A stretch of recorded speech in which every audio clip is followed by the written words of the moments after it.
Picture a map of the world. Now picture one country stretching across it, from the frozen shores of the Baltic Sea in the west, across 11 time zones, to the icy edge of the Bering Strait in the east, where on a clear day you can almost see Alaska. One country so vast that when the sun is setting on its western border, it has already risen twice on its eastern one. This is Russia. It covers roughly 1/8 of the Earth's inhabited land. It is bigger than Pluto. It is larger than Canada and far larger than the United States, with room to spare. But size alone does not explain why, for over 1,000 years, the world has never been able to look away from Russia. Empires have risen and shattered trying to conquer it. Revolutions have torn through it and remade it twice in a single century. It has produced some of humanity's greatest literature and some of its darkest chapters, sometimes in the very same decade. To understand how Russia became this towering, contradictory giant, a nation both admired and feared, both fragile and unbreakable, we have to go back. Back before the Tsars, before the Soviets, before Moscow was even a village.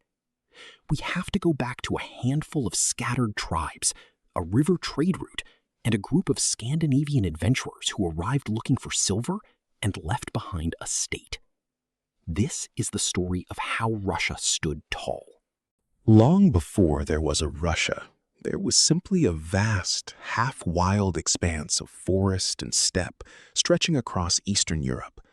Slavic tribes had settled here for centuries, farming, fishing, and trading in scattered wooden villages along the great rivers, the Dnieper, the Volkhov, the Volga. These rivers were the highways of the ancient world. Follow them far enough, and they connected the Baltic Sea in the north to the Black Sea in the south, and from there to the fabulous wealth of the Byzantine Empire in Constantinople. Where there is a trade route, there are traders, and sometimes raiders. In the 9th century, seafaring warriors and merchants from Scandinavia, known as the Varangians, began pushing south along these river routes. One group, led by a chieftain remembered in the chronicles as Rurik, is said to have been invited by feuding Slavic and Finnic tribes around the year 862 to come rule over them and bring order to their constant infighting. True story or convenient legend, the historicity of this account remains debated. But the tale of Rurik's arrival became the founding myth of the Russian state, and his name would echo for 7 centuries as the Rurik dynasty that followed him ruled Russian lands all the way until 1598. Rurik's successors pushed further south, and in 882, a prince named Oleg captured a hilltop settlement on the Dnieper River called Kiev. It was the perfect location, a fortress town commanding the river trade between the Baltic and the Black Sea. Oleg made it his capital, and from this single act, a new state was born, Kievan Rus. Kievan Rus was less a centralized nation and more a loose federation of city-states, all paying tribute to the Grand Prince in Kiev, all bound together by trade, kinship, and a shared and slowly forming identity. It grew wealthy on the furs, honey, wax, and enslaved captives it sold south to Byzantium. Then, in 988, came the decision that would shape everything that followed. Grand Prince Vladimir, later remembered as Vladimir the Great, decided his realm needed a state religion. According to legend, his emissaries were so overwhelmed by the splendor of a service at the Hagia Sophia in Constantinople that they reported back. They did not know whether they were in heaven or on earth. Vladimir chose Orthodox Christianity, and in a single dramatic episode had the population of Kiev baptized in the Dnieper River. This decision tied Russia's spiritual and cultural gaze to Constantinople, gave it the Cyrillic alphabet, and planted the idea that Russia carried a special civilizational mission.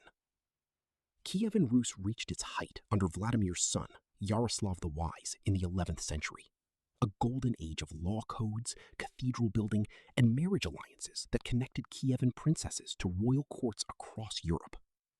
But after Yaroslav's death, the realm splintered into rival principalities, a fragmentation that would prove catastrophic.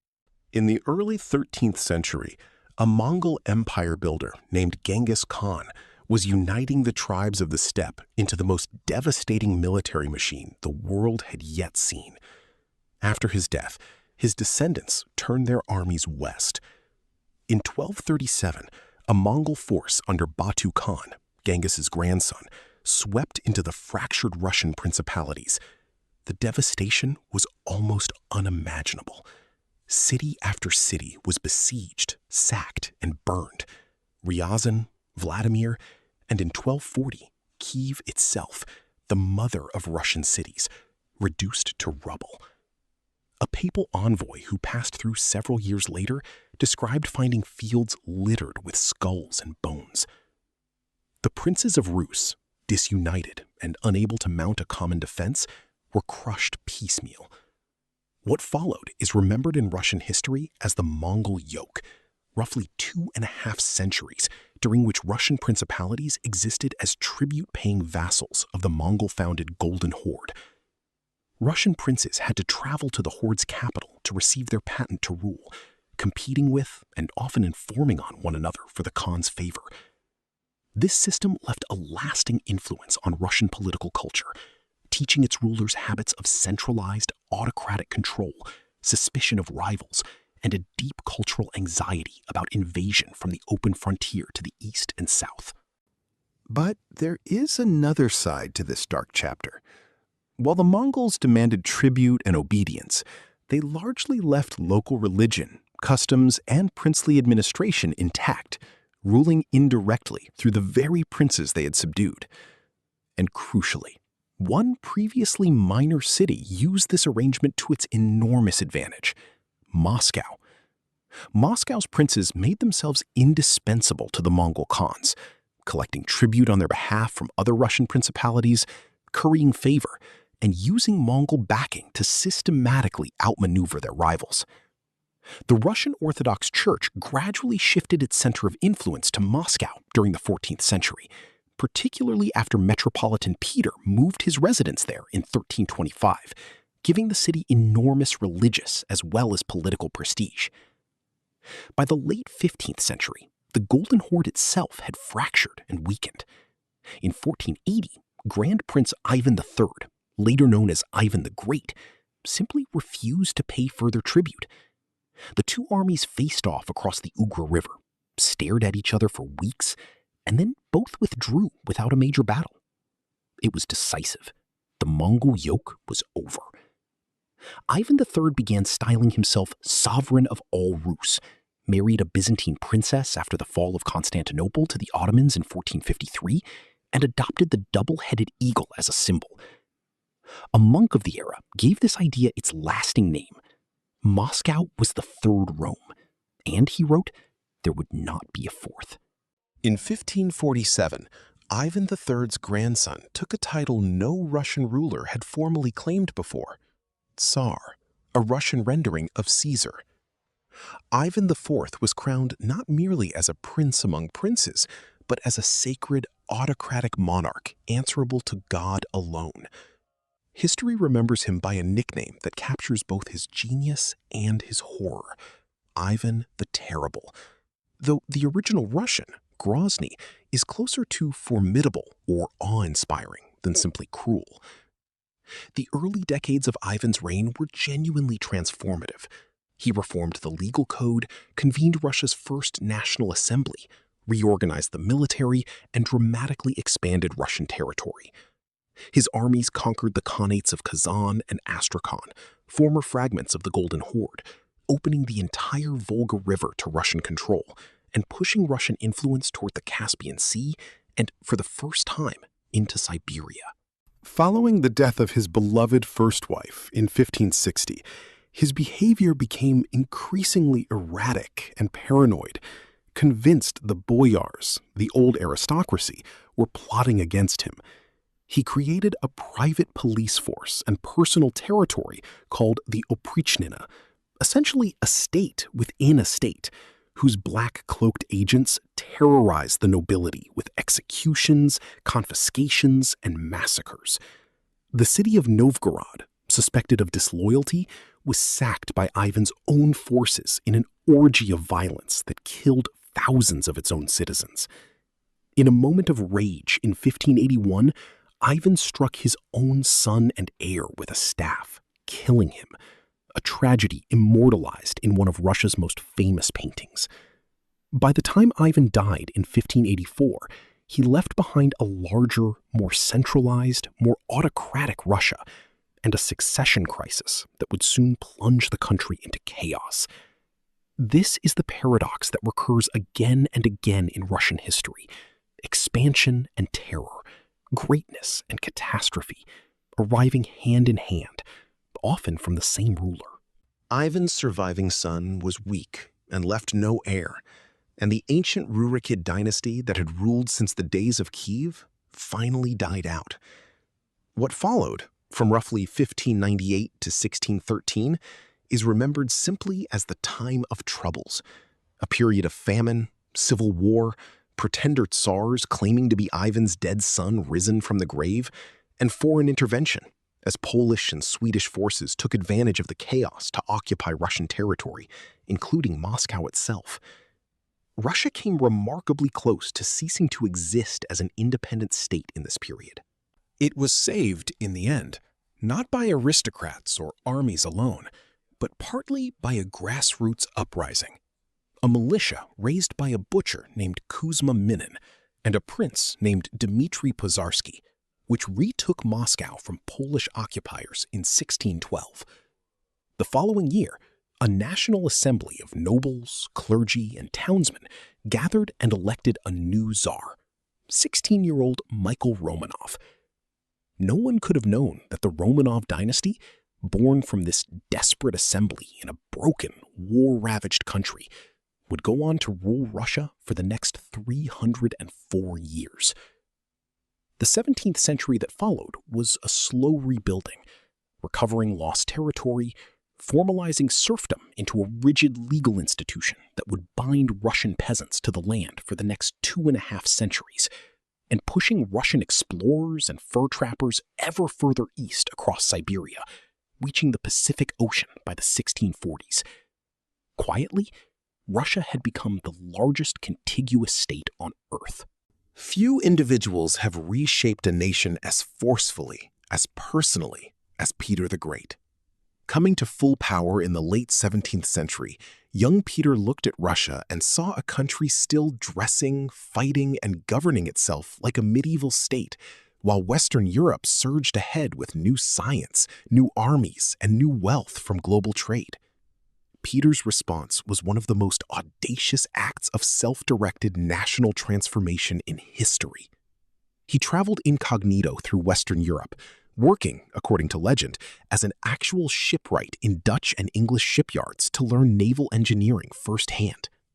He returned to Russia determined to drag his country into the modern age, by force if necessary.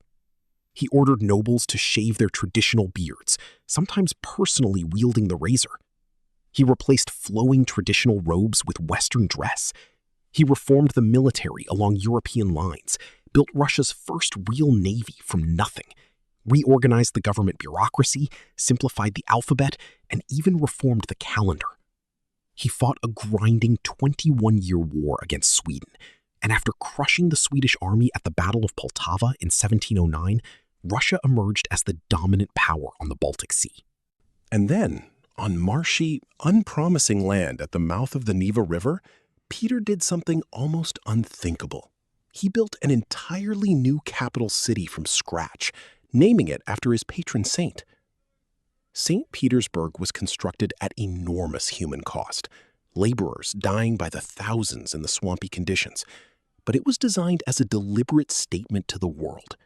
Elegant, European in its architecture, a window on Europe through which Russian ships, ideas, and ambitions could now flow freely. In 1721, Peter formally proclaimed Russia an empire and took the title emperor. The Tsardom had become an empire, and it intended to be treated as one of Europe's great powers, not a distant curiosity on its edge. If Peter forced Russia's entry onto the European stage, It was Catherine the Great who cemented its place among the continent's leading powers. A German-born princess who arrived in Russia as a teenage bride and seized the throne in a palace coup against her own husband, Catherine ruled for 34 years and proved to be one of the most capable monarchs in Russian history.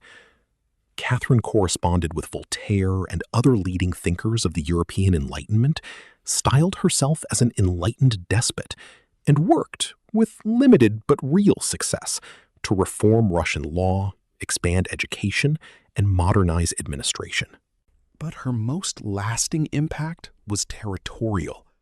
Under her reign, Russia fought and won major wars against the Ottoman Empire, gaining access to the Black Sea coastline and founding the port city of Odessa.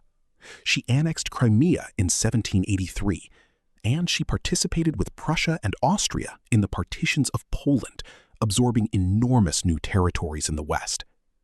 By the time Catherine died in 1796, the Russian Empire had grown almost unrecognizably in size and stature, a genuine European great power with a seat at every major diplomatic table, a formidable army, and a court in St. Petersburg that rivaled Paris or Vienna for splendor. But underneath the glittering surface, the empire rested on the labor of millions of serfs, living in conditions barely distinguishable from slavery, a contradiction that Russia had not yet been forced to confront. In 1812, Russia faced its greatest military test yet. Napoleon Bonaparte, having conquered most of continental Europe, invaded Russia with the largest army the world had ever assembled, over 600,000 men. Russian forces, unable to match Napoleon in open battle, adopted a scorched earth strategy, retreating deep into Russian territory and burning resources behind them rather than risk annihilation. A brutal, partial battle at Borodino failed to stop Napoleon's advance to Moscow. But when Napoleon's army arrived, they found the city largely evacuated and soon set ablaze, likely by Russians themselves. With no supplies, no surrender to negotiate, and winter closing in, Napoleon was forced into a catastrophic retreat. Cold, starvation, and harrying Russian attacks destroyed the Grand Army almost entirely. Fewer than a tenth of the men who had marched into Russia made it out. It was one of the most decisive military disasters in history, and it cemented Russia's reputation as a power that simply could not be conquered by force from the West. The 19th century that followed was one of Russia's most culturally luminous periods, even as its politics grew more repressive. This was the age of Alexander Pushkin, considered the father of modern Russian literature, of Nikolai Gogol, and later of Fyodor Dostoevsky and Leo Tolstoy, whose novels remain among the towering achievements of world literature.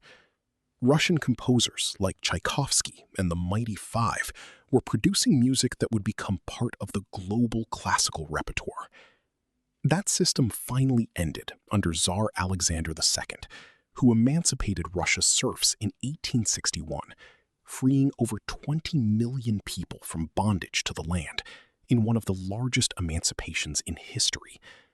But rising expectations outpaced what the autocracy was willing to grant, and radical movements grew. In a bitter irony, Alexander II, the reforming Tsar liberator, was assassinated by revolutionary terrorists in 1881, while proposals for further constitutional reform were under discussion. Nicholas II, who ascended the throne in 1894, inherited an empire that was industrializing rapidly, but politically frozen in place, an autocracy trying to govern a modernizing society with essentially medieval tools of absolute rule. Warning signs accumulated. A humiliating defeat in the Russo-Japanese War of 1904-1905, a Western power, for the first time in the modern era, decisively beaten by an Asian one, shocked Russian society and triggered the revolution of 1905, a wave of strikes, mutinies, and uprisings that forced Nicholas to grudgingly concede Russia's first elected parliament, the Duma. It was too little, offered too grudgingly, and it satisfied almost no one. Then came 1914 and the catastrophe of the First World War. Russia mobilized millions of men, suffered staggering casualties, and its already strained economy buckled under the weight of total war. Food shortages hit the cities. Soldiers, poorly led and poorly supplied, grew mutinous. By early 1917, the situation in the capital, then called Petrograd, had become explosive. In February 1917, spontaneous bread riots and strikes in Petrograd spiraled out of the government's control within days. Troops sent to suppress the demonstrations mutinied instead. With his own generals advising him that he had lost control, Nicholas II abdicated the throne. 3 centuries of Romanov rule ended not with a grand battle, but with a resigned signature in a railway carriage. A provisional government took power, promising democracy and continued participation in the war, a promise that would prove to be its undoing. The provisional government that replaced the Tsar was fragile from the start, trying to fight an increasingly unpopular war while radical political movements agitated across the country. Into this chaos returned Vladimir Lenin, leader of the Bolshevik faction of Russian Marxists, who had spent years in exile and was allowed to travel through Germany in a sealed train, hoping that his anti-war message would further destabilize Russia's war effort. Lenin's strategy was ruthless and effective: promise peace, land, and bread to a population exhausted by war and hunger. In October 1917, Bolshevik forces seized key government buildings in Petrograd in a coup with remarkably little bloodshed, and Lenin's government took power, promising a new order built on Marxist principles. What followed was not peace, but one of the bloodiest civil wars of the 20th century. From 1918 to 1922, pitting the Bolshevik Red forces against a fractured coalition of monarchists, liberals, and other anti-Bolshevik white forces, complicated further by foreign intervention from Britain, France, the United States, Japan, and others. The war killed millions through combat, disease, and a devastating famine. Nicholas II and his family, held captive, were executed by Bolshevik forces in 1918, closing the Romanov story in blood, just as it had once opened in the desperate assembly of 1613. By 1922, the Bolsheviks had won. Lenin's government formally established the Union of Soviet Socialist Republics. When Lenin died in 1924, a new and even more consequential struggle for power began, one that would be won by a hardened, calculating Georgian revolutionary named Joseph Stalin. Stalin outmaneuvered his rivals through the 1920s, and by the early 1930s held effectively unchallenged power over the Soviet Union. His vision was to transform an agrarian, backward country into an industrial superpower in a matter of years, whatever the human cost. Stalin's forced collectivization of agriculture, beginning in 1929, tore millions of peasant families from their land and herded them into state-run collective farms, crushing resistance with mass deportations and executions. The policy, combined with grain requisitioning for export and state use, produced a catastrophic famine in the early 1930s, the Holodomor in Ukraine, and severe famine elsewhere in the Soviet Union that killed millions of people.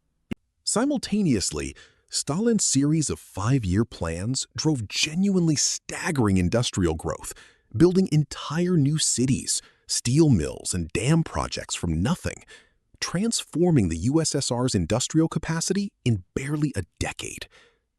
Then, in the late 1930s, came the Great Terror, a wave of purges in which Stalin's secret police arrested, imprisoned, or executed vast numbers of perceived political enemies, including much of the original Bolshevik leadership, most of the senior military officer corps, and countless ordinary citizens denounced by neighbors or caught up in arbitrary arrest quotas. Millions passed through the Gulag system of forced labor camps, stretching across Siberia and the Russian far north. By the eve of the Second World War, the Soviet Union was a genuine industrial and military power, but one whose officer corps had just been gutted by purges, and whose leader had just signed a non-aggression pact with Nazi Germany that would soon be catastrophically betrayed.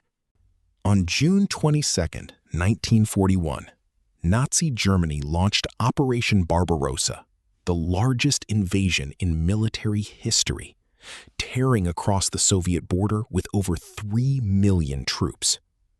The initial German advance was devastating. Vast Soviet armies were encircled and destroyed, and by the autumn, German forces stood at the gates of Moscow and Leningrad. What followed was a war of a scale and horror almost impossible to convey. The siege of Leningrad lasted nearly 900 days and killed over 1 million civilians, many through starvation so severe that residents were reduced to eating wallpaper paste and boiling leather. The Battle of Stalingrad, fought from 1942 to 1943 in brutal house-to-house combat, became one of the decisive turning points of the Second World War. The encirclement and destruction of Germany's Sixth Army shattered the myth of Nazi invincibility. From Stalingrad onward, Soviet forces fought their way back across their own devastated territory and then across Eastern Europe, eventually reaching Berlin itself in the spring of 1945. The Soviet Union's victory came at a cost that dwarfs almost any other nation's experience of the war. Estimates of Soviet dead, military and civilian combined, range upward of 26 to 27 million people, roughly 1 in 7 of the entire pre-war population. This staggering sacrifice is why, to this day, the memory of what Russia calls the Great Patriotic War occupies a uniquely sacred place in Russian national identity. Out of the ashes of this victory, the Soviet Union emerged as one of the world's 2 dominant superpowers. Stalin extended Soviet control over Eastern Europe, installing communist governments from Poland to Bulgaria, and an Iron Curtain, in Winston Churchill's famous phrase, descended across the continent. Stalin died in 1953, and after a period of internal maneuvering, Nikita Khrushchev emerged as leader, delivering a stunning secret speech in 1956 denouncing Stalin's crimes and launching a period of relative liberalization known as the Thaw. It was under Khrushchev that the Soviet Union achieved one of its most spectacular propaganda and scientific triumphs, launching Sputnik, the first artificial satellite, in 1957, and then sending Yuri Gagarin, the first human being, into space in 1961. The Cold War brought the world terrifyingly close to catastrophe during the Cuban Missile Crisis of 1962, when Soviet nuclear missiles placed in Cuba brought the 2 superpowers to the brink of nuclear war before a tense resolution was reached. Khrushchev was ousted in 1964 and replaced by Leonid Brezhnev, whose 18-year rule brought stability but also deepening economic stagnation, as the centrally planned Soviet economy increasingly struggled to match Western living standards or technological innovation. The Soviet invasion of Afghanistan in 1979 dragged the country into a grinding, unwinnable war that would sap Soviet resources and morale for a decade, often described as the USSR's own Vietnam. By the time Brezhnev died in 1982, followed in quick succession by 2 aging, short-lived successors, it was clear to many within the Soviet leadership itself that the system urgently needed reform. In 1985, that reform would arrive in the form of a relatively young, energetic new General Secretary, Mikhail Gorbachev. Gorbachev came to power convinced that the Soviet system could be saved through reform rather than destroyed by stagnation. He launched 2 signature policies: glasnost, or openness, loosening censorship and encouraging public debate and transparency, and perestroika, or restructuring, an attempt to introduce elements of market mechanisms and decentralization into the rigid Soviet economy. The results were not what Gorbachev intended. Glasnost unleashed public criticism of the Soviet system and its history far beyond what the leadership anticipated. while perestroika's half measures disrupted the old command economy without successfully replacing it, causing shortages and economic dislocation. Nationalist and independence movements, long suppressed, surged across the Soviet republics. In 1989, Soviet-backed communist governments across Eastern Europe collapsed in a stunning cascade, symbolized by the fall of the Berlin Wall. And Gorbachev, unlike his predecessors, did not send in tanks to stop it. By 1991, the Soviet Union itself was unraveling from within. A group of hardline officials attempted a coup against Gorbachev in August of that year, but it collapsed within days, undermined by public resistance led in dramatic fashion by Boris Yeltsin, who famously stood atop a tank outside the Russian parliament to rally opposition. The coup's failure, rather than saving the Union, accelerated its final disintegration. On December 25, 1991, Gorbachev resigned as president of a country that, by then, had ceased to exist. The hammer and sickle flag was lowered over the Kremlin for the last time. The Russian Federation that emerged from the wreckage of the USSR faced a brutal transition. Under President Boris Yeltsin, Russia attempted rapid, sweeping economic reforms, often called shock therapy, to convert its command economy into a market one almost overnight. The results were traumatic. Hyperinflation wiped out ordinary citizens' life savings. State industries collapsed or were sold off in privatizations that a small number of well-connected insiders, the so-called oligarchs, exploited to accumulate enormous fortunes and enormous political influence. Russia's economy contracted by roughly half over the course of the decade, and life expectancy actually declined amid the social dislocation. Yeltsin's government also fought a brutal and unsuccessful first war in the breakaway Republic of Chechnya in the mid-1990s, and Russia's global standing, so recently that of a superpower rival to the United States, fell to that of a struggling, often humiliated regional power dependent on international loans. By 1999, Yeltsin, ill, unpopular, and presiding over a country in visible crisis, made a fateful decision. He resigned on New Year's Eve and named as his successor a relatively obscure former intelligence officer who had risen quickly through the ranks of his government, Vladimir Putin. Putin came to power promising to restore order. During the 2000s, Russia experienced strong economic growth, helped by rising global oil and gas prices, and living standards improved significantly. At the same time, Putin moved quickly to reassert state authority by bringing many of the powerful oligarchs of the 1990s under tighter state control, co-opting some into loyalty while prosecuting or exiling others, and by steadily consolidating control over major media outlets and political institutions, narrowing genuine political competition. A second, far more brutal war in Chechnya crushed the separatist insurgency and installed a loyal regional government at enormous humanitarian cost. Internationally, Putin's Russia gradually shifted from the accommodating posture of the Yeltsin years toward a more assertive and eventually confrontational stance toward the United States and NATO, which Moscow argued had expanded too close to its borders in the years after the Cold War.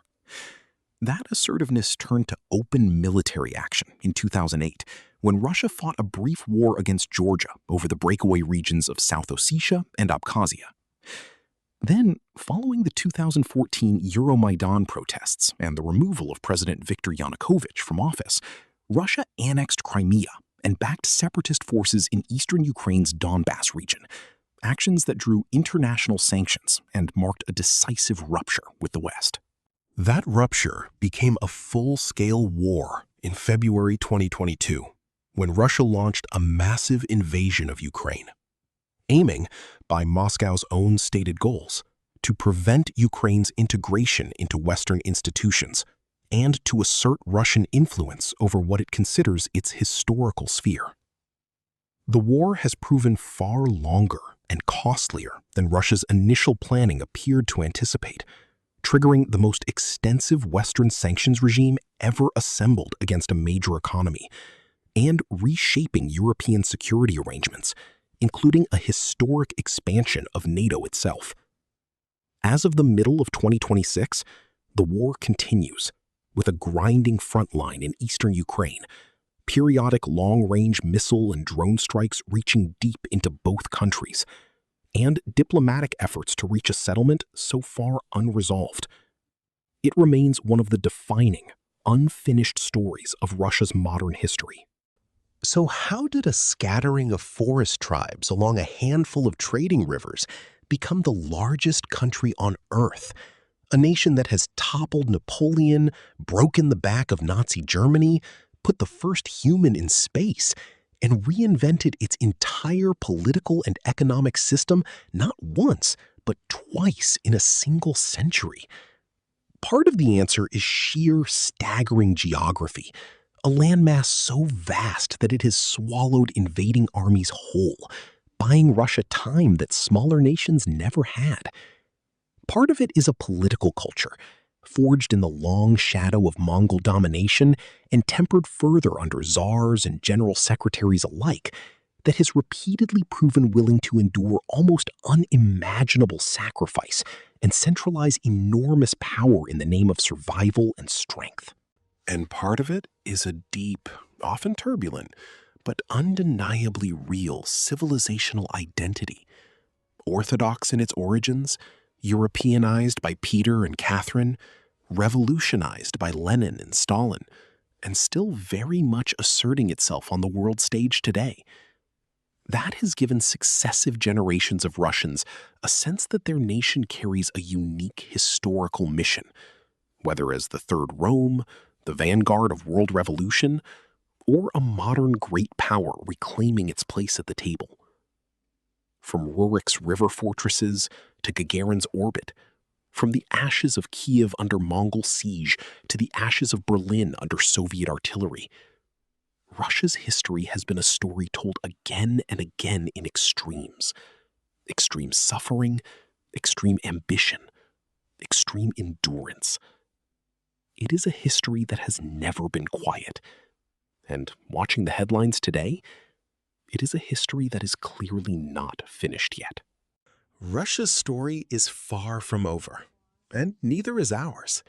If this journey through 1,000 years of empire, revolution, and resilience gave you a new way of seeing the world's largest nation, let us know in the comments. Which chapter of this story surprised you the most? Was it the founding of Kiev, the fall of Napoleon's army in the snow, or the fall of the Soviet Union itself? History like this doesn't happen in isolation. Every empire, every revolution, every collapse connects to another story waiting to be told. So if you want more deep dives like this one, hit that like button, share this video with someone who loves history as much as you do, and subscribe so you never miss the next journey we take together. There are more colossal stories out there, more empires, more revolutions, more nations that stood tall against impossible odds. Turn on notifications because the next one is coming soon. Thank you for watching, and we'll see you in the next chapter.